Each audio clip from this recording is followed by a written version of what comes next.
Exactly. Let's get this party started.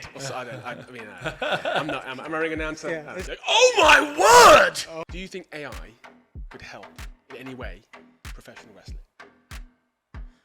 That's a good question. There's been countless times, before I got into a good position with the hosting where I would be on the phone to my mum, be like, I'm down here in London, I'm making no, I don't know what I'm doing. I'm sure social media is a big part of this, where we just see success, we see instant success.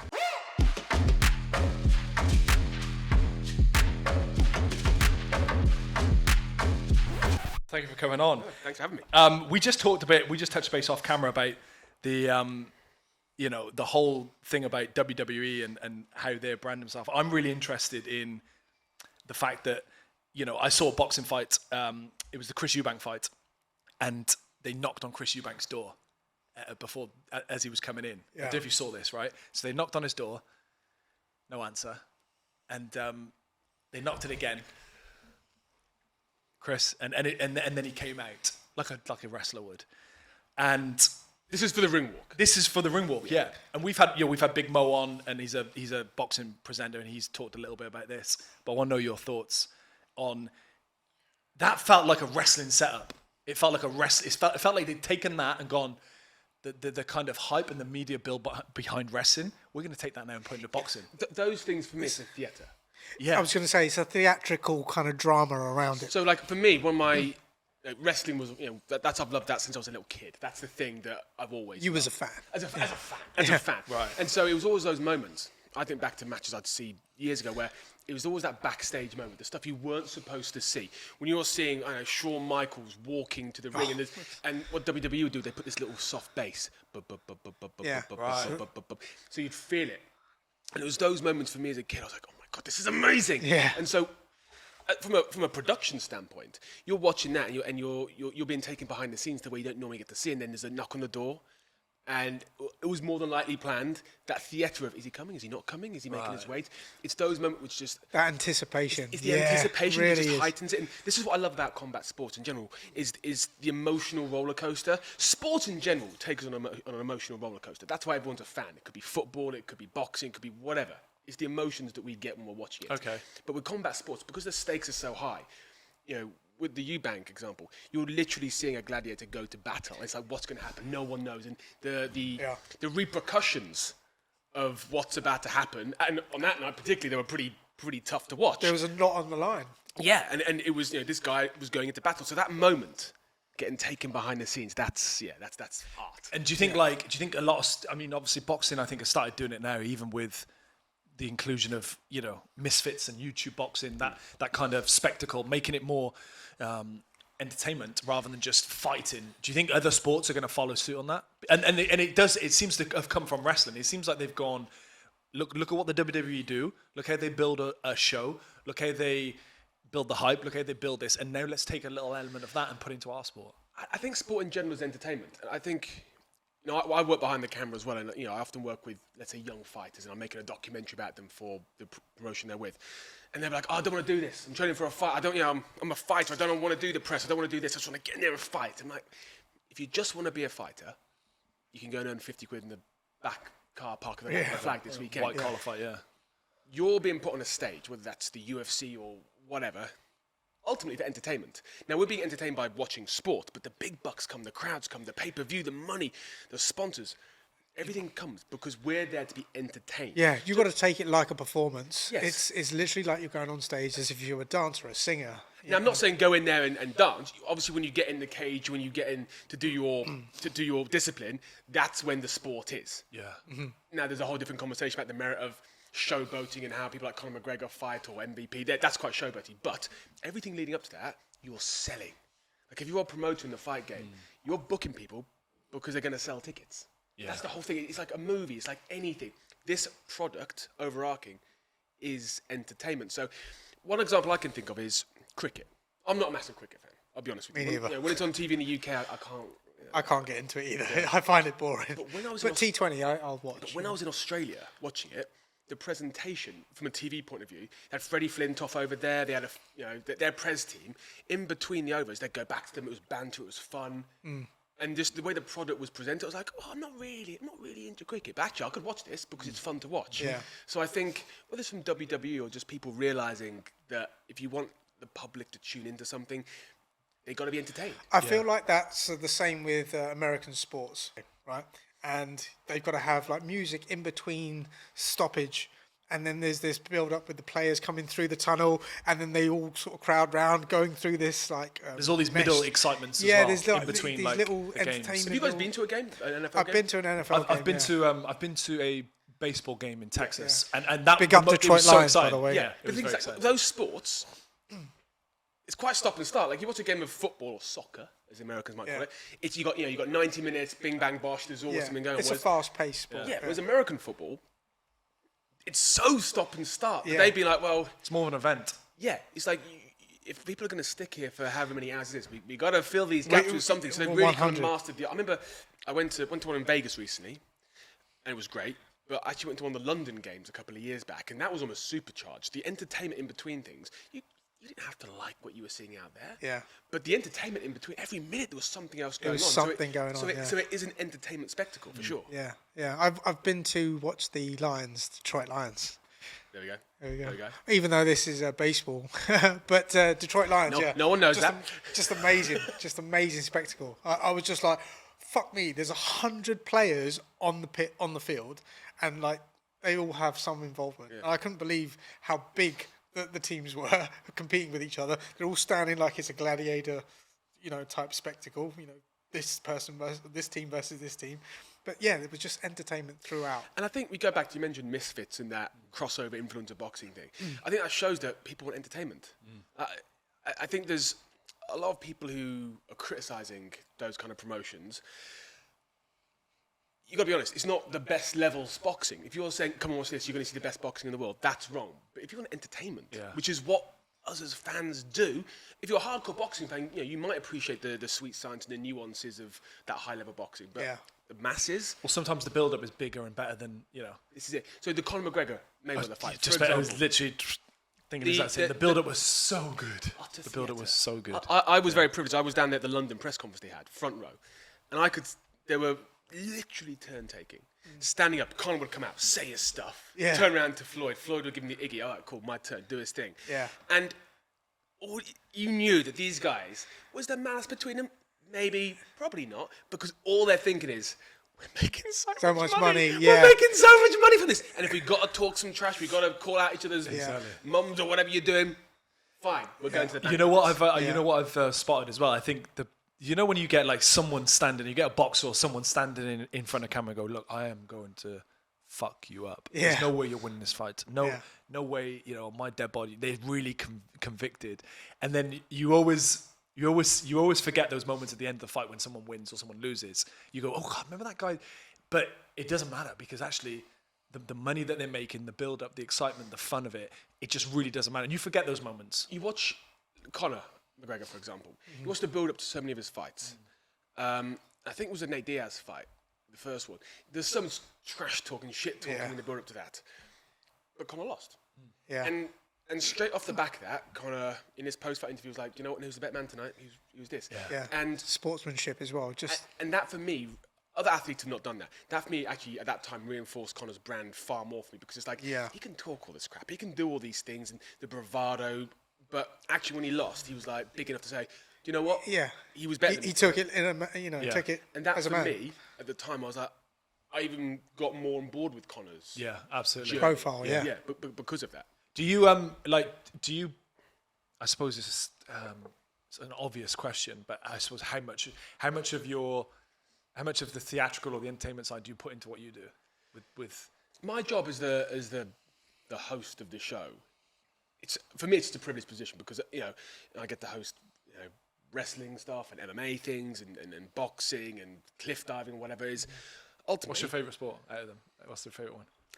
So look, the last few years, a lot of my stuff's been in the world of combat sports, and wrestling was what I loved when I was a kid. Right. Like it's such a passion, that it kind of takes on elements of so many of the other sports.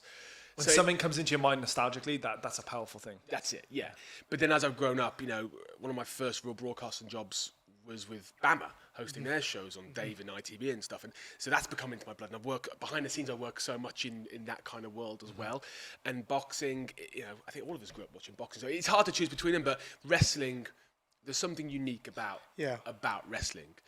For sure. You brought on David Hayes' sort of comeback fights as well, didn't you? Yeah. So that was like that transition from WWE into. Well, actually, that was the other way around. before. So I was working at Bama, and I'd done Red Bull cliff diving. I worked at Jamal Edwards SBTV. That was my first real kind of. Jamal opened a door for me to come in and do stuff and get some recognition. Did Red Bull cliff diving and some travel stuff and some CBBC things. That was cool. But then Bama. And for anyone like listening and watching to this, I think this is a example. What's BAMA? Am I going to sound really stupid? British Association of Mixed Martial Arts. Right, it's disappeared now. Okay. It's disappeared now. But it was one of the biggest shows in Europe at the time. It was on Channel 5 and Dave and ITV. Went through like the spans of things. Yeah. But one of my first ever jobs as a presenter was hosting a ring girl competition for these guys. I don't even remember how I got it, but I was in Birmingham hosting this ring girl competition. Alex Reed was fighting. Yeah. Alex Reed was fighting, and I was like, okay, cool, doing this thing. And then as you do, I hassled the guys like, hey, can I come do some backstage presenting? Can I come do anything? Yeah. Hustled them for like 6 months. Nothing came out of it. Okay, on to the next one. Several years later, I get a message from the guy who runs at David Green going, hey, are you around this weekend? Can you come and host the show? And that was above, it was like live TV. I'd never done live TV before. I was like, yeah, cool. And that was the start of it. So I started hosting Bama. Nice. I think a show or two into it, David Hay came on board. So you almost fell into it in a weird way. 100%. Yeah. 100%. I mean, I was always a fan of MMA as it sort of grew, partly because of pro wrestling, because it was the real pro wrestling, It's what probably I thought wrestling was as a kid, Yeah. But then David Hay came on. I have a lot to thank David for. He's fantastic to me. Worked with him for a long time, and then when his boxing comeback was happening, he wanted me and pushed really hard, because some of the stations were like, this guy hasn't got that much experience at that point. But he pushed and persisted and really helped open some doors for me, so I have a lot to thank him for. All you need is that one person in that position. Yeah. It's so weird how it changes everything. Like you could be overqualified for that position, but you saying it doesn't do it. Yeah. It's someone else. The moment that someone else says, get Andy in or something, it's like, that just changes everything. It's such a weird. It's actually quite strange, and I've had similar experiences with the film industry where I've like, look, this is going to be great. It's going to be amazing. We don't care about you, Matt. We're not listening to you. Okay, well, if I get Russell Crowe to say it, is that going to change things? Or Ray Winston? Golden Rossi C It's like, says it. it's like, and it just does. It's crazy. But you put yourself in that sort of limelight, and then you got the guidance along the way, which is incredible. Yeah. So a lot to thank David for. David put me in that position and started to put me into that world, and I hosted, when he had fights on for Joe Joyce and so forth, got me in there. So that was great. Yeah, because he kind of moved into like a bit of a manager role. Yeah, right? so he's always had Haymaker Promotions, and then when he stepped away from the ring, he started doing his own stuff. So, guided Joe Joyce for the infancy of his professional career and so forth. So did that kind of stuff, and it was actually off the back of that the WWE started to open. Because I was with David, I was doing I'd do some backstage interviews of this kind of stuff. Eventually, when I worked with WWE. I worked with him as a producer, actually. I was doing filming a VT for James Corden's Late Late Show. Right. So I was there as a producer. I was backstage with his parents running around, filming stuff with all these wrestlers. And I was working at a company called Fullwell 73 who make the Late Late Show, and they knew. That's his production company. James Corden. Yeah. He's now one of the partners. Yeah. And I'd worked there for several years. From my production standpoint, they're the ones who bring me up to being like a producer and so forth. And they all knew how big a wrestling fan I was. Like, Andy, you're doing this one, off you pop. Nice. Great. And it was actually there that my show, when you're a presenter, you take clips from all the stuff you do, as actors do, as everyone does, and put them in a little video and show people what you do. It was while I was at backstage at WWE, I just kind of shoot my shot. Shoot. We understand. But I just started talking. Shoot my load. Yeah. I was very. There was a picture of me on the ropes holding a WWE belt, which I was probably about to do that in, because I was such a kid in the candy store. But made some contacts there and said, like, if I was gonna send a show reel to someone, who would it be? Fast forward a few months, get in contact, and again, it was doing things with David where I'd anchored shows on different channels, but with David, I was anchoring the show and I was doing backstage things, giving me a bit more variety, and be able to show that to WWE was the first thing that put me on the radar. Right. And then we moved forward from there. So it was that thing where just the blocks, fortunately, kind of fell into line. Tell me if you agree with this. I think there's two scenarios which most people overlook because they expect things to happen immediately.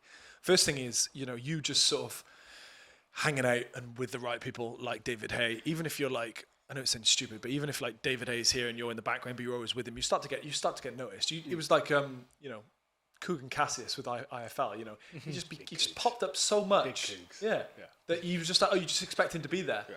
So there's that you're kind of, unsubconsciously thinking, well, I'm just here, nothing's benefiting me, but that footage could get run around anywhere.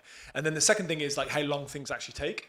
Like if you do something now with a really famous person and it doesn't blow up tomorrow, it doesn't mean it's not going to blow up. It can take a year or 2 years. I remember speaking to an actor friend of mine, and he said, look, the time frame when I first did my big job, the time frame for that becoming successful and actually impacting my life was 5 years later. Yeah. And I said, why? Yeah. He said, because so many different things happen in between. It takes a long time for people. He said, I wanted to work with a really big director and they wanted to work with me, but it took them a couple of years to get the project off the ground and they couldn't get me in. So what do you think of that? And how do you kind of, explain to people that you should just do as much as you can and then not just hope it's going to happen tomorrow, but just hope it gets somewhere and lets it sit. You never know when it's going to pop. Yeah. I think we all live in a world, and I'm sure social media is a big part of this, where we just see success and we see instant success because so much of our feed is, oh, look, I started this yesterday and look at me now. And when we look at our idols, so often you only see them when they're up. You don't see so much of the come up, or you read stories of, oh, it took them 3 months to get this. It can be disheartening. I'm not saying those things don't happen to people. I'm sure they do, but the reality is a lot of the time it's compound interest. Yeah. Now, I go back to my BAMA job. Did that, I don't even know what year it was, but I did that and it must have been 3 or 4 years later when I got that phone call. And that phone call to go and host their show, without that, would I bet David? Probably not. Would I have got to host the boxing stuff? Would I have got to do the would I be in a position to present WWE with something that would show them what they wanted? Yeah. It's relationship building. There's an element of instinct there, right? Or gut as well, where you're just like, oh, shall I do this tomorrow? And yeah, let's do it. And then, I was actually on a production job at the time, and I remember getting the phone call, and we'd just been, because we had like a big shoot coming up the next week, we'd just been called in that day and going, oh, can everyone come into the office on Sunday? Because we've got to prep for this big shoot. And I was like, oh, God. So I literally, when I was talking to the guys at BAMA, I had to organise someone to drive me back at 2 o'clock in the morning from I think in Wolverhampton, because I was like, I'm coming to the shoot, but I've got to get back for like 9 o'clock the next day, and there's no trains or whatnot. So, I think when there's an opportunity, you've got to seize it. But it is about, I think it's about looking left and right and maintaining relationships. Mm-hmm. When I talk to athletes or other people in the industry, it's like, look, don't overestimate being nice to someone, and just having a relationship. Yeah, you don't know how much that's going to affect you later on in life. You don't know what opportunities are going to come around. Like Jamal Edwards, for example, he was someone who, I emailed him one day because I saw his stuff and I was like, oh man, like I'd love to do whatever with you. Fast forward a few months, he had this sports shoot because I was like, I'm really into sports. He's like, cool, do you want to come and do it? And again, me getting to do stuff with SBTV opened the doors to go and do things with Nike and Red Bull and things. So it's just cultivating those things. But also, I think in industries we're all in, it's so easy there's so many no's. There's so many, the rejections are 99% of the time, the acceptance is 1. And it's so easy to be put off by that. And it's natural to be like, oh, I got rejected again. But you've got to be steadfast and you've got to have belief. And if you get rejected, why is that? Is there something you can improve on, something you can tweak, something else you can do to make you more accepting for that whatever role or project it is? Mm-hmm.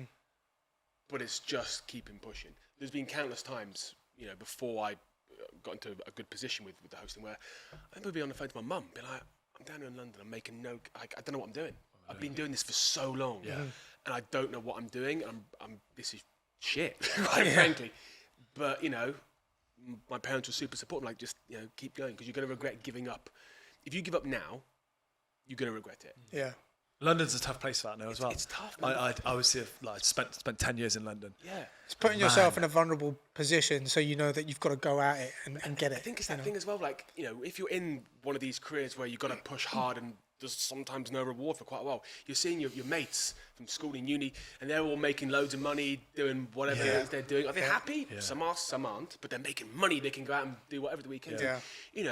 in the position I was, you're freelance, you're fluttering from this to that. It's like, man, moving around all the time. Yeah, and it wears you down. But it's that thing. And you get the odd person in the industry who's just smashing it by pure luck or something. Yeah. And then you can't help but compare yourself to others. You're like, oh my god, that person started 6 months after me, and they're already doing this. That goes back to the point you said about you only see the highlight of things, and that's like it's probably one of the biggest downfalls of social media, especially like Instagram, for example. You only see, and I'm sort of victim to this as well, in terms of like just posting the good stuff or posting like, this is me at my high, this is me at my high. People don't realize the in-between moments of what you've got to do to get there. And this is a very, very popular picture that probably everyone's seen. Hopefully you two have. Maybe Jay hasn't, but I'll tell you about it now. Should I check my DMs? Is this No, it's that picture. It's that picture where, there's the iceberg and there's the little iceberg that's, see, he's lost, he doesn't know. No, I I know what you're going on about, yeah. Oh, do you want to finish it then and tell me what the picture is? What the iceberg is underneath. Oh! Underneath the sea, yeah. And you just see the tip of the iceberg. Oh, my God. And then there's another one where you see... I'm He's impressed. seen it. Come on, of course I have. It's also the analogy of the Yeah, swan now go gliding across the top of the water, but underneath the swan's legs are just like... But it's just like, there's exactly. that little iceberg there. There's one word that says success. Yeah. And then underneath it, underwater, is like anxiety, pain, stress, emotion, failure, 100%. depression, all these kind of things. The stuff that you don't see that you need to be doing Exactly. to get ahead, for sure. I think it's a...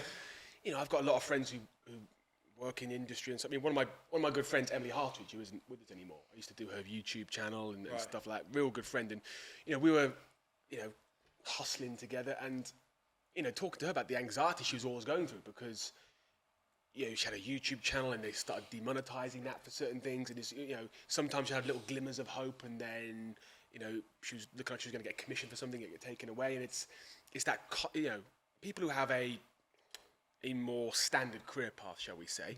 You start here, you get promoted there, you do this, you might move to that company, that. It's quite a linear mode, I imagine, of, I've been doing this for 2 years now, I should get promoted or move or whatever. That's 5. Yeah. And I'm sure there's anxiety involved in those career changes. Of course there are, but, I think the ebbs and flows of the industries we're in, it's the uncertainty. You do a 9-to-5 job or you work in a bank. You're going to get paid at the end of the day. Yeah, you've got pensions sorted out. You've got insurance. This. You've got all these luxuries and comforts. That you just sort of live for the weekend, and you've got to push yourself sort of out of that comfort zone just to realise, okay, if you want a different lifestyle, if you want to have a bit more freedom and flexibility, you've got to do something completely different to what is the norm. And no disrespect to the people that are continuing into the 9-to-5, and having that type of work ethic and lifestyle, it works for them. I crave that sometimes because I've spent a little bit of time here now.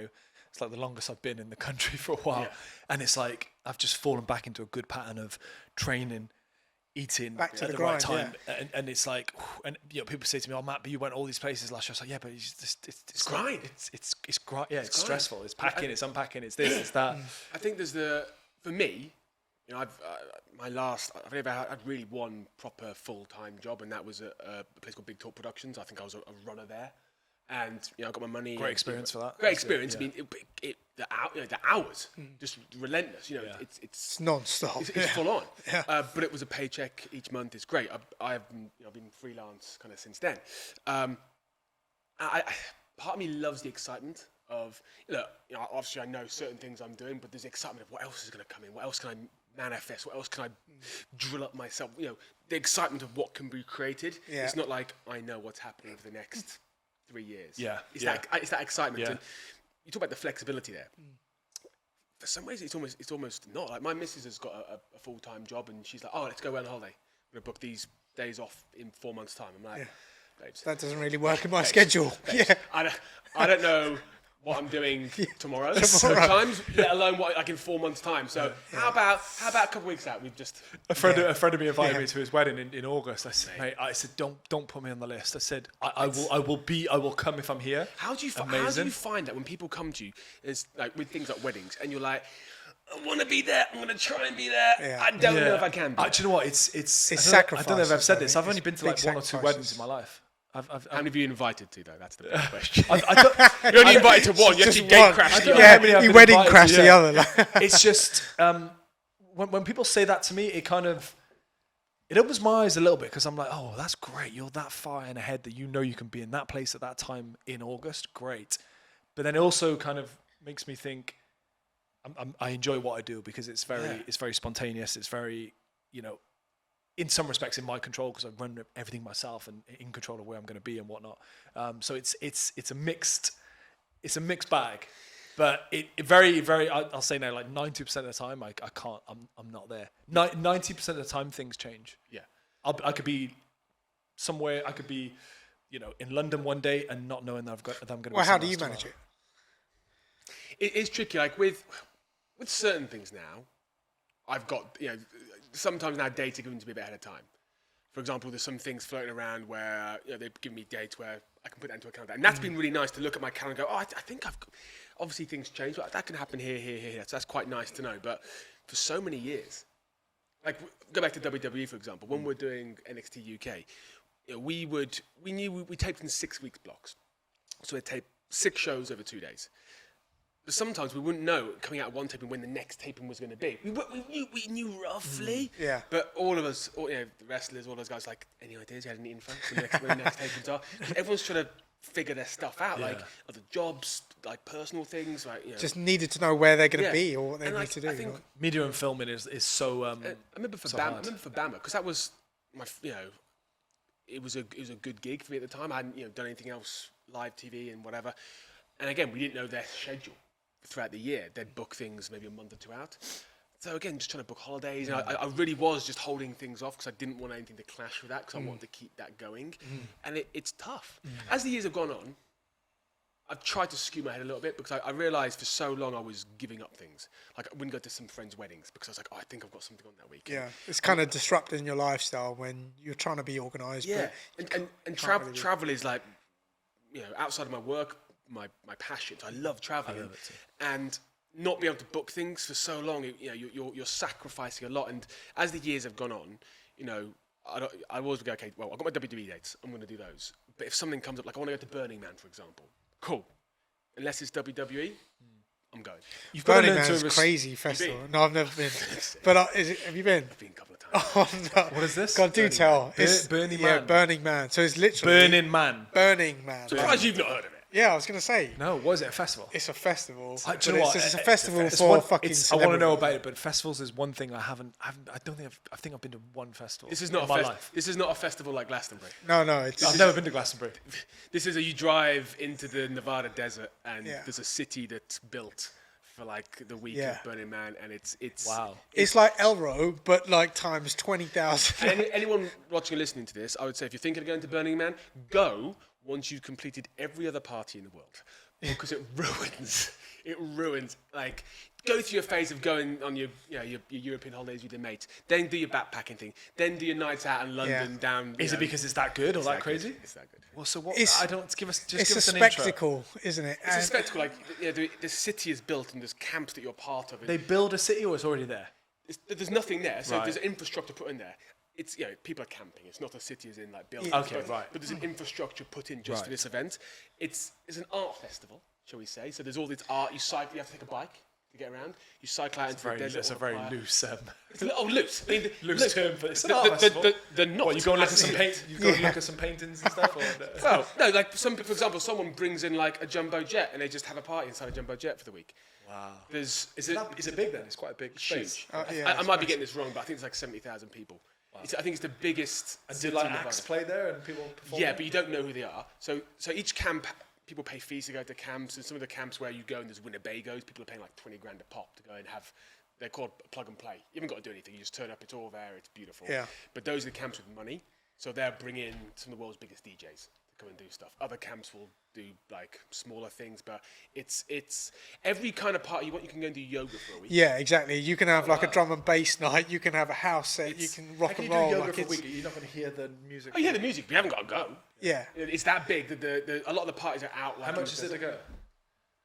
I think it's a few $100 bucks. Yeah, but then it depends if you want to go be part of a camp. Right. Then you've got camp fees, which could be anything from a few $100 to if you go to these nicer ones. Like someone told me it was 20 grand to go to these ones. I think an actual ticket to go is maybe $300. Sounds like what Fire Festival inspired to be. It's kind of like that, yeah. And it's called Burning Man. They have this tradition where there's literally like a scarecrow type figure, but that's massive, and they literally set it alight. It sounds a bit cultish. It's just, yeah. It's kind of like that, yeah. It's amazing. I can tell you boys would love it. Yeah. I can tell you boys would love it. Yeah. That's so cool. I do quite like a festival, to be honest. I'm going to note that one. Going back to that bit we just talked about, the industry and stuff, what do you think, what advice would you give to anyone now where if they were starting out, let's say in the media entertainment business, whether it be filming, presenting, acting, singing, whatever, what advice would you give to people now starting out? Because obviously things have changed, right? So is that still, when I started out, it was all about hustle, grinding, working really hard, going to as many meetings as possible, networking my ass off, going to all these different events and just seeing who I'd meet. Some of those things I actually regret because they just fizzled out and didn't plan anything. The stuff that actually came into fruition was the random stuff that I actually didn't want to go to, or that I went to, or I met this person and I wasn't supposed to be there or whatever. But what do you think there's what advice would you give to anyone now starting out? Would it be slightly different? Would it be like focus on social media and you don't need to do all this networking, or still work hard and still do this? Because there's so many things, It depends what you want to do. What I would say, whatever you want to do, start doing it. Like if you want to make films, you want to film them, go and make one. Get your iPhone. What can you do with your iPhone? So much. Go make a little short. Like if you want to be a film director or work in the film industry and you've not got a foot in yet, go and make something. Follow your passion. I think in the creative industries, you need to be passionate about it. If you're thinking of the glamour side of things, like, I want to call myself a film director or a presenter or this, look, some of you may land on your feet and get straight to the glamour point. But the vast majority, it's graft, and the stuff that goes on behind the scenes is hard. So you've got to really love what you do. So do it for free initially. Exactly. And then get it to people. Like in this day and age, social media, it's a marketing tool, Put stuff out there, but DM the people you want to notice your stuff. Ask for opportunities. So if you're at the very ground trying to get into stuff, make what you want to do. Contact the people you admire. Let's say you want to, again, be a film director. Cool. Make something, send it to a production company that you admire, that you like their work, and say, hey, I'd love to come and do some work experience. Love to come and do some work experience. If you can, and I know it's a luxury, go and do stuff, and it's probably going to be for free to start with. That's tough. Like being in London, that's really tough. And it really helps and improve your confidence as a human being as well, because the generation now are just stuck behind their phones, so they're not really interacting face to face. So they don't really have those people skills or have the confidence to pitch to someone about something. So it really helps with you just get yourself out there. 100%. As we go back to a conversation we had earlier in this, is making contacts, keeping relationships. And by relationship, it hasn't got to be like every 2 weeks. Oh, hey mate, how you going? Just you might meet someone at an event. You might meet someone at a party or whatever. Hey, how you going? Cool. Drop them a DM, like their thing every now and again. Just keep on Learn to nurture the relationships. Just nurture, keep on their radar. You think social media has made that easy for people then? Because obviously, you can go and tweet someone super famous now, or you can go and tweet. I think it's made it easier to reach out to people. Yeah. Obviously, not everyone, if you're not following someone, you can't check your private messages, so things can fall by the wayside. But it's definitely easy to go, that person, whoever it is, I want to get on their radar. Cool. Like their stuff, send them a thing, ask their advice. Yeah. I always feel very honoured when people DM me asking for advice, and I'll do as much as I can to offer whatever I think I can, because I think that's great. The fact you've had the guts to go, hang on, I'm going to ask for some advice, and whatever you can give back. So, maybe tweet, DM someone that you admire and has got to where, or is on the way to where you want to be, and say, hey, look, this is where I'm. Is it 2 pieces of advice you could give me to get me from here to that next level? Yeah, it's people that you idolise and you put them on a pedestal. But it's like you said, social media gives the platform for you to be able to reach out to them. They're not untouchable, And like you said, you get satisfaction that someone else is reaching out because they got the guts to do that. Yeah. It's putting yourself in a vulnerable position to be like, right, okay, maybe I want to make some changes. Yeah. I need to do this. And what I would say is, if you reach out and you can see the Reddit or whatever, and they haven't messaged you back, give it a week or two, just chase them up. Like, you get messages, you look at them, it's not a great time, but just, just wonder if you've got time to give me any tips. It's okay to follow something up, Obviously, you don't bombard people, but, it's cool. Like, hey, anything, that's fine. When I first moved to London, I started thinking, right, I'm going to do this acting side. and I thought I was around a couple of people that had part-time jobs or doing this or doing that, and they were actors that went to RADA and all these schools. And the one thing I picked up on, which is what you just said, which I love, is every single person I was surrounding myself with, or I was visiting, or even going to these events, they weren't necessarily driven by money, but money was top of the top of, money was number one. Okay. Well, they ultimately want to earn loads of money. It's no, not that. It's like, I'd speak to a friend who's working part-time. Oh, how can you not acting or going for this audition? Oh, I've got to work. I've got to earn the money. Oh, so they were putting earning some money in a bar above going. Yes. Gotcha. Now, there's a very logical reason for that. I live in London. I have X amount of bills per month to pay, and I need to earn this amount. So that is what comes first to keep me here. And I was surrounded by quite a few people like that, and I sat down with myself and I said, right, okay, I need to flip this around. I can't. If I put money first, I'm never going to get to. If I put money at number one, I'm never going to get to number two, and number two is never going to get to number three. So I flipped money to number 4, and I thought, right, okay, if I just put my heart and soul into something, and that becomes number one. If you put your heart and soul into something, you'll end up being good from it. It doesn't matter what it is. You could be, selling coffee or whatever. And I thought, if I put my heart and soul into it, I will become good at it. And if you become good at something, what follows? You'll make money from it. Where do you put money now in your equation when you're looking at projects or looking at opportunities? Where's the money come into your listing now? It's still at the back, just because I love what I do so much. So when I'm creating or making something, I understand that if I really want to make a certain project, I understand that, okay, I can't get paid as much for this project, or this happens. But I've also done projects where I've been paid well, and I've not been like, okay, well, I made a film during COVID, and the money was good, and I just thought, okay, this is not usually my type of film that I would make, and it ended up selling really well and doing well, but it wasn't usually the thing that I'd gravitate towards.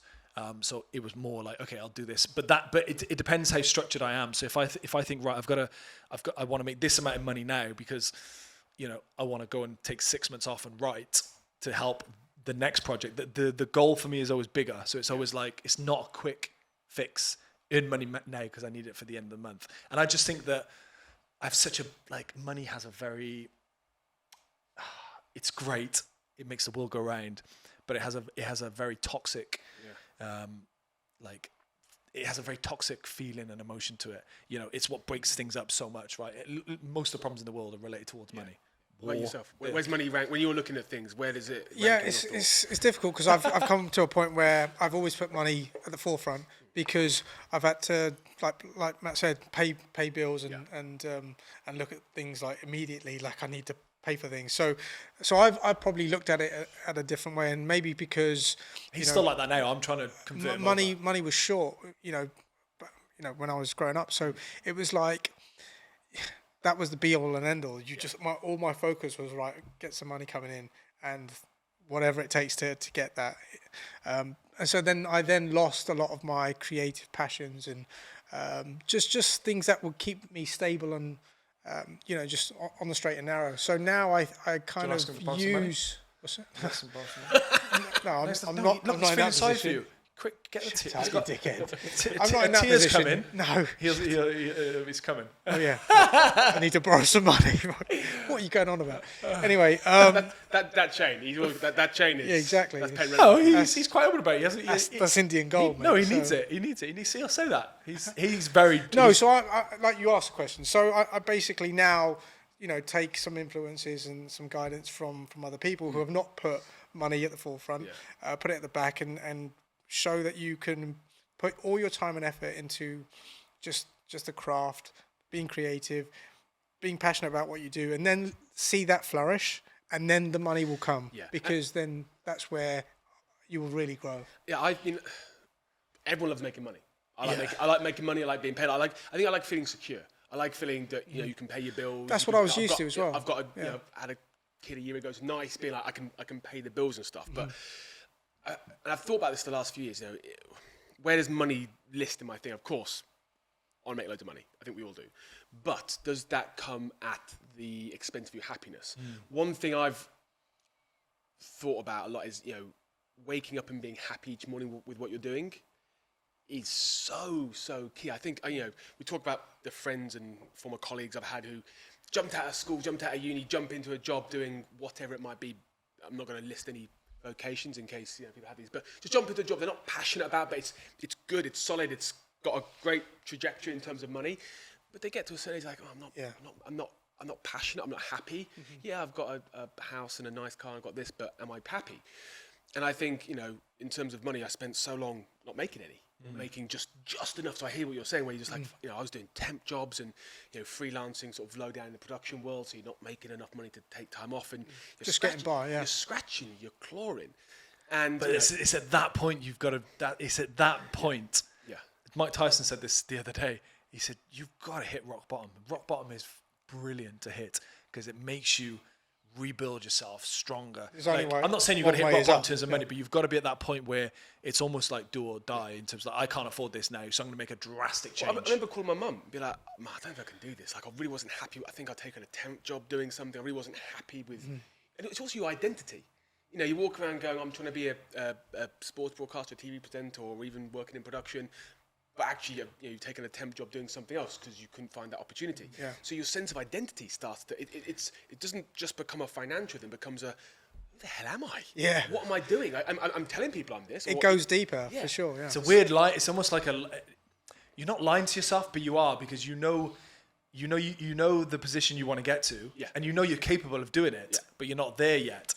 But in a way, you have to keep lying to yourself because I'm going to get there. But at that time, I look back now and I was, going to parties and stuff like that, and you meet people who are probably in the exact same position I was, but they had a much better front.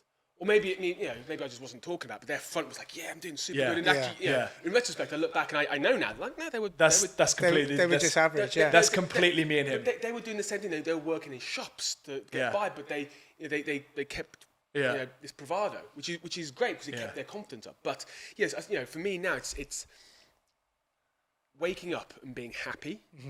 More days than you don't. The thought of waking up and I've done jobs where you wake up like, oh God, I don't want to do this today. The fact that we get to do things that we're passionate about, that excited about, I feel so privileged that a lot of the stuff I get to do is stuff that I just love. You just enjoy, yeah. Just love. Yeah. You know what I mean? It's a real privilege, and it makes it a lot. It took me a long while to realise that, because I was at university studying dance and business management, and I kind of got into dance when I left university, and I thought, right, I'm not really making any money. I'm just going to do what everybody else is doing because they're making a shitload of money. So I'm just going to get into sales. I had business management to fall back on. So I got into sales. I learned so many different things about how to present, be confident with people, pitch into a board meeting, for example. And then I thought, right, I'm loving the London lifestyle. This is cool. I'm set with, an income every month. And I was just like, right, am I really enjoying this? Or am I just getting... Still living with your mum? Well, yeah, that's it. That's what it was like. Yeah. And I just got caught up, and I thought, you know what? Let me put myself back into a vulnerable position again, and then go, right, let me start again. Yeah. But I'll start again from actually what I'm going to be enjoying. And that was to be creative. Go back to what was... He's like that. If he hasn't got no money, I can hello. I can just see it straight on his face. If I've got no money, or if I've been in a position where I've not no money, I'm like, right, okay, let's do this. We're going to do it. That's so brave to have a job which is steady. Yeah. And to have that income. When I left Big Talk, I was a production assistant. I wasn't getting paid swathes of money. I mean, living in London, you're probably not even breaking even. You know what I'm saying? But to have a job that was comfortable and there's a progression route there, to then go, do you know what? I'm gonna step away from this because I want to go and do something that makes me feel more fulfilled. And there's so many, I think the vast majority of people do jobs because it's what they're supposed to do. Yeah. And that's what people, I think, call midlife crisis. They probably get to a point where they're like, I've done this for 15, 20 years. Oh man, I wish I'd gone and painted those dogs in Egypt. Yeah. And it's taking a risk, because I took that risk at the age that I am now, and I thought, fuck it, there's only one way I can do it, and that's just make this change right now, because I won't get this opportunity again. And COVID came about, and that's kind of when I thought, right, this is a sign, if any, for me to just go, fuck that, let me do this. And I'm always going to get the people that are going, no, you just had a better job, you had a steady job, this was money coming in. And I'm like, you don't see what I'm seeing now. Yeah. I'm seeing something that I can earn 10 times more than what I was making, but I've also got the freedom and flexibility to have the lifestyle I want as well. But also so it's feel fulfilled. Like if all of us like, I just want to go make loads of money, would have tried harder at school and got to be bankers and worked for a few years and earned £1 million and great. but would you be happy? Would you be like, this is what I really want to do? And again, some people, yes, that's what they want to do. But man, like, the it's fact really that change is huge. It's really interesting that you know, we just talked about. Most people will do money is number one, and they'll do anything for money, or that'll be their first goal to be, you know, to get money and survive. But then actually, the people that earn a ton of money are the ones that end up quitting what they do and go, actually, I want to do something else now that I love. You've got to be passionate. I think to it doesn't answer the question, does it? It doesn't. To work as hard as you've got to work for something to be a real success. You got to love it. You got to love it. You know, you can't be like, oh. You got to be obsessed with it. You know, if you're making a couple of mil a year and you hate what you're doing, I'm sure you get to a point where like, oh, I got 10 million. You're not going to do it. I got 10 million in the bank. I hate what I'm doing. You know what? I'm just going to go and day trade or just do whatever. Yeah. Just do whatever. Yeah. To keep going past that point, you've really got to love what you do. So I think find that passion. And again, you know, I got a lot of friends who are reconsidering jobs. I think COVID's really helped with that kind of stuff. And I'm like, you know, if you're not waking up and being happy, if you're constantly just stressed out your eyeballs, you know, what do you love doing? And it's so brave to be like, well, I don't like being an accountant. I really like painting. Okay, well, maybe set up an Etsy store, paint some pictures, put it on Etsy, put it on whatever, see what you can do. Okay, you're making 500 quid. Yeah. But the platforms are there now for so many people to, you know, leave what they thought was safe and sustainable. Even like, you know, I'm so excited about all this. I don't know if you've touched on or you've been involved in any of the AI stuff. Like, I'm so excited where all that's heading. Like, it's incredible, just the fact that you can start creating all these ideas just through this AI software. Yeah, it's amazing. Have you been? I saw the pictures everyone was putting up where they put their pictures in and the AI did the stuff, and then I've seen some articles about people getting AI to write blogs or write articles. Yeah, it's incredible. Didn't a kid get someone AI to write his paper for him? I mean, I'm probably using ChatGPT every day now. Your script's going to be just going to get being published. But yeah, there's a few spelling mistakes. AI. Who's AI? Yeah. No, but that's the thing. There's no. It's. I'd go as far to say it's going to change the world very quickly. There's no mistakes. It's human. How about in the creative world? Because obviously creativity is that's your mind. That's stuff. Has AI got the capacity to fill in the holes of a writer of everything? No, see, I don't think it does. I disagree. I think with a human touch, that's where you're going to get that human touch, where it's going to influence a specific. Like, let's say if you're writing a script, right, and you're putting that on online, ChatGPT, whatever, and it's writing it for you, but there's something that triggers in your mind that you've had a past experience with something. And then that influences you to write a specific scene, or, you know, have some sort of something that resonates with the audience in some way. But a computer can't do that. It doesn't have from my side, life experiences. I'm never going to lose that human touch with the creativity side, but it can help with so many things. If I need to create a deck for a film now, and I go into Stable Diffusion and say, make me a picture of Super Mario dressed as a Greek god, and it does it instantly. And I need that for a deck. That's where it would and I need that for a deck. Do you think, because like with film, I read a book called Save the Cat. Yes, of course, Great, but it's about film structure. It's about writing and film structure, And like, so there is, doesn't work for every single film, but for a lot of film, particularly sort of mainstream films, there's a structure, a skeleton that, you know, where beats are in the film and so forth, and you basically take the structure, the skeleton, flesh it out with the narrative and so forth, and that's a film. Do you think that AI has that ability, once you've given it, if it has that structure in its head, and you give it parameters, go, right, there's a dog and a cat, and they hate this, and here's a base script that you can then just go and do a pass on, and you got a first. It's there now. That's mental. That's mental. That's mad. That is mad. You could go into ChatGPT now and say, write me a script about a guy called Andy who's a WWE presenter in 2020 or 1999. He loves animals and he loves pornography, and he'll write you, and it's human. Pornography. I'd watch that. Would you? Any commissioners out there? There's the log line. You want to come and do this? We got a script coming in 15 seconds. I see OnlyFans coming on board I saw now. your face go, it's a really good idea. I'm into this. No, but it's already there, and the potential is going to go through the roof. Did you see what David Guetta just did? No. Oh my God! Listen to this. So at the moment, there's loads of platforms. There's like ChatGPT where you write there's like Stable Diffusion and Jasper where you can create pictures. David Guetta, Yeah, it's mind blowing. he just used an one AI software and said, write me a Eminem style lyric with the word future rave in it. He put that in. We should bring this up after pod. People have seen this. I need to see this. This is honestly blowing my mind. This is crazy. Yeah, this is crazy. Just like last week or whatever. And then he put that into a voice audio AI software. And that, he said, I just didn't realize how good it sounded. And he's playing it at raves now. What I'd be interested to see is, because I mean, it's so clever, I could be completely wrong, but with the script, because there is a structure, you give it parameters, it does so forth. And then you go back in there and go, well, this doesn't quite work, this works. You tweak it. You can tweak it, yeah. It gives you a foundation to work with. Yeah, it depends what idea you've got. I mean, You've already got what we know. We know the idea now. It's when called Andy, who loves animals, who... pornography in 1999, There we go. WWE. Yeah. But when I don't write unless when I go into writing, I have a really structured idea in my brain. I literally have to write to get it out of my brain. So do you pre-plan before we put pen to paper, fingers to keys? Do you structure it out like with post-its going like, this is the first thing, this is the second thing? Not really. I mean, I've just I've got an option on a mafia book. So a lot of that is based off a book, for example, and then I go freeform. And then anything I write fresh, I'll have the idea, I'll have a deck, I'll have a visual image and a scenery of the whole project in my mind, and then I just go for it. But some people are different. Some people will have a very beginning, middle, and end structure. Yeah. And I read Save the Cat, and it's a great book, and it is useful. If you read Save the Cat, yeah. then go and watch E.T. Really? And it's like beat for beat after beat. Yeah. Beat for beat. No way. E.T. sticks to the formula. Yeah.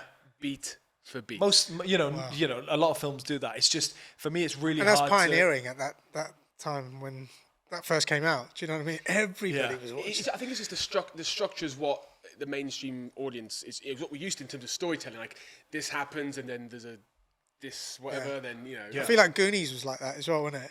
Well, Steven Spielberg's like known for stuff like that. Like even like Jaws was considered like the first ever real box office film where like the masses went out to see it because of the structure and the intensity and the way he did it. So it's like it's really interesting. But I think it's I think probably with all this AI stuff, we're going to be in a very different. Do you think AI could help in any way professional wrestling? That's a good question. In what way? I think I don't know. To promote, maybe to like. Yeah. It might take your job away, in terms of like. Do you know what I mean? Jeez, yeah. Do you know what I mean? It could. Wow.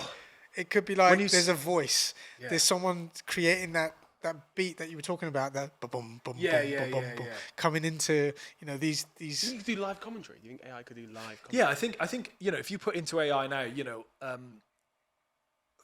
a wrestler named something. You just blow my mind right now, actually, because I'm just thinking of commentators for a football match or commentary on like a boxing match or anything. There's now cameras on it, and they are talking, taking. Be interesting to see That's how. mad. Did you hear what Jordan Peterson said about the other day about pornography with it? Go on. Keep on going back to porn. It's been a long day. It's been a really long day. I don't really watch porn, but he just Google after this. Jordan Peterson said recently that the potential of AI is in terms of the pornography world, it's going to really separate social engagement. He said because at some point, very soon, you're going to be able to design and create. Oh, it's like Weird Science. Have you seen Weird Science? Yeah. This fucking brilliant movie. Kind What of, a film. It's designing your perfect You're going to chick. be able to design, create the perfect female or the perfect male who's going to be able to talk to you in the way that you want them to.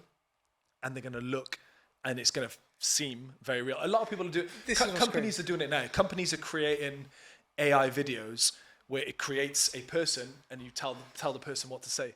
So you don't need you or someone to stand in front of them and say, "Hey guys, welcome to the show. Today we've got this amazing product. Yeah. It's going to just be created." Which, look, I'm really excited about it because the opportunity and the things that it can generate is just like unfathomable. It's so much stuff. But the downside is a lot of people are going to lose jobs. Yeah. It's gonna kill jobs. Absolutely. Put it this way, it's like, let's say if you're a CEO of a big company and you are needed in so many different places at the same time, you would have to, this AI would be able to, you can create an AI of a version of yourself, tell them what to say, and then there's a hologram of this person in a meeting, conducting a business board meeting whilst you're doing something else. At the same time. It's crazy. So that's what's mad about AI. That can be created. We've blown your mind. I'm gonna have to get. I need to get. When I finish this, I'm gonna go right. Just have a little play. You've got to play around with it. I played around with ChatGPT for a while. Now it's on my computer the whole time. Like it's a tab up that's running the whole time, just in case I need it for anything. If I'm stuck, I went to a birthday party the other day for my someone in my family, and I wrote on ChatGPT, write me a birthday poem about this person, and it wrote it for me. Any good? Yeah.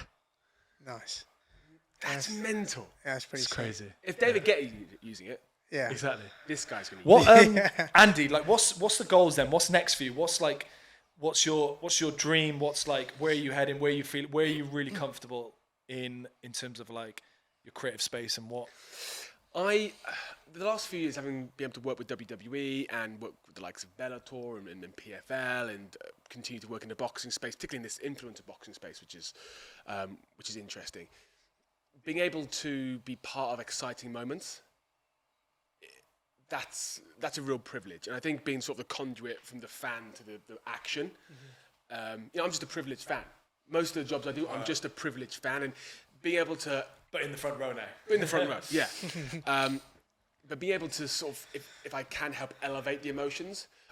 We talked at the very start of this about the emotions of sport. And we all tune in because we want to go on the roller coaster of watching this event, whether it's your football, your curling, or your MMA, boxing, pro wrestling. So be able to be a part of that and tell stories, like get people excited, like who is this guy? Why should we care about this guy? Why is this? Why have you got to keep watching? Why are we going to be nervous about this? And to heighten their experience, that's a real privilege. So to keep doing that is great. But I do feel, we talk about the iceberg thing. I feel that the last few years I've been so fortunate with the opportunities I've got, and I look down this year, and some of the opportunities that we're discussing at the moment are fantastic. But it's just the top tip of the iceberg. There's so much more I want. Actually, it's the base of the iceberg. There's so much more I want to do. I love doing entertainment stuff. I love doing travel things. I love telling stories. And as weird as it sounds from like a broadcaster, that's what we do. You're trying to tell a story to the audience at home.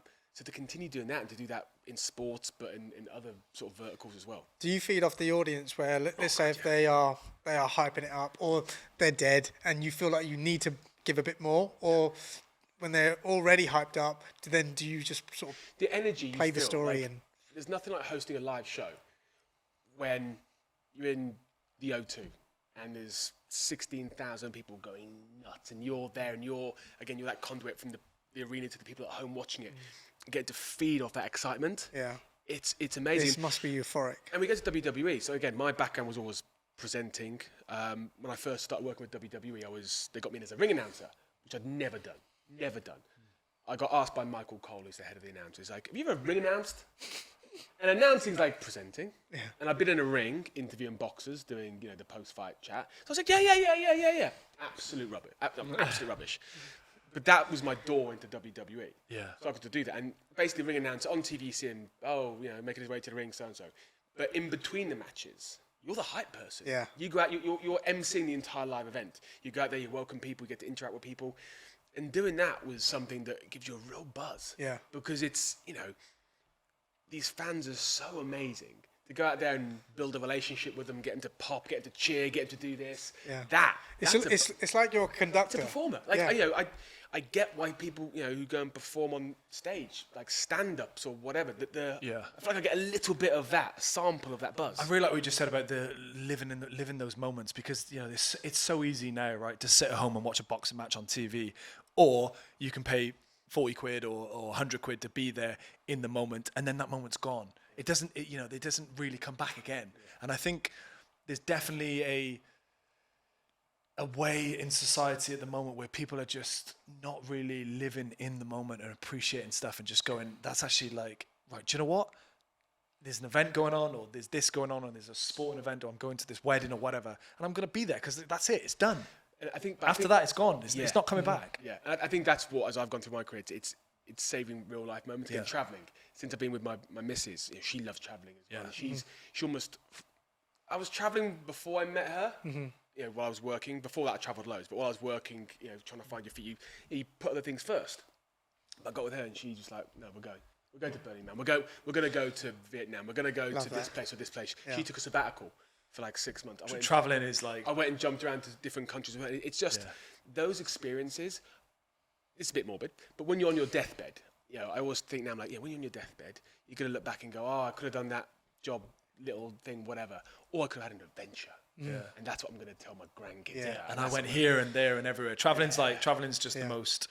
it is the most euphoric experience. It's people's escape, isn't it? Yeah, and I think that's a goal for me in the future. Like one of my early jobs was working for doing some content for The Guardian. It was a travel thing. I think I did some stuff around America and some stuff around Wales, and they were cool. And I think as my career goes on, and hopefully we'll see which way the past take me. But doing those kind of things, those adventure things, those travel things, because as well as sport, that's the other passion. To be able to do that would be a feather in the cap. I think to take both my passions and be able to do stuff with that'd be pretty cool. Taking those moments as well and then transfer it, sort of, molding that and connecting that into appreciating life is like, I think that's kind of,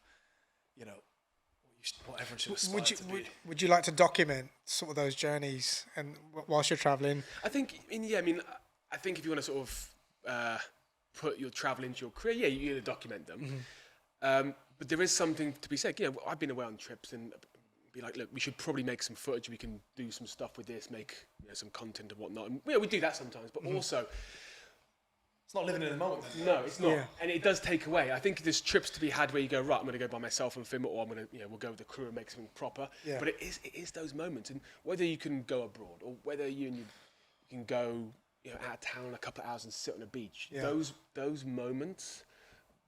They're moments to be cherished. It's then it's looking at coming back to reality and then maybe journaling those experiences after. That could, There's times in your life, I remember being in Thailand when I was backpacking, and there's very few times in your life where you sit there and realise this is one of those moments I'm going to look back at this, It's always after the fact, like, oh, I remember that time I went to here or here or here, but there's been a few times in my life where I've been so fortunate to be in a moment and be like, shit, this is good. This is a moment that I'm going to look back on and to be able to be there and be like, this is it. Oh man, that's amazing. I think that's the best way. I think we should end on that. That's brilliant. Well, I was just going to say before we end it, we had Big Mo, another amazing presenter that's come on the show, and he's got like his signature speech that he says every time he's introducing somebody. Is there something that you have that's your signature speech, your signature sort of that you've trademarked for yourself that you go, right, that's mine? So there's two things that I've gradually been getting over. So in WWE commentary, when there's a big moment, some of the commentators have a certain thing, and mine was, oh my word. You can't really swear. Okay. And it sounds a bit, but you give it something like, oh my word! Oh. Like that's your big. That's someone's flying over. But then there was something else. So my partner's granddad was Australian.